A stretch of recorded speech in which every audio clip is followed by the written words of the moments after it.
We're using lamb shoulder here for this particular dish, and this Arcadia lamb shoulder is next to none. It's rich and delicious and plump and fatty.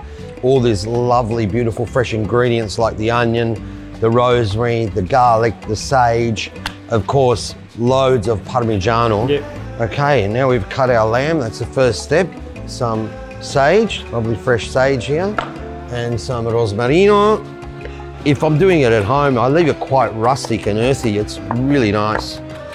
As the Italian one. Yes, that's right. Fresh, flat leaf parsley. We call this a battuto in Italian. Battuto, battuto. Because it makes a battuto noise. Get my seasoning in there. Actually get each piece of lamb, and I can see how much salt I'm actually putting into the dish. The onions, little tomatoes. We've got the garlic, beautiful. Our little herb mix, fantastic. Use a nice white wine. I'm just gonna rub all that lovely seasoning into the dish, into every bit of lamb. We've got our breadcrumbs to form a lovely crust, and then el Parmigiano. And this adds this wonderful crusty element. And that goes in the oven at about 180.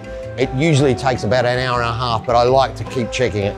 And about an hour and a half later, gorgeous, soft lamb shoulder. You can see the flavor in this dish, and I can smell it as well. It just smells divine. Should we taste it? I think we should taste it to make sure it's all right.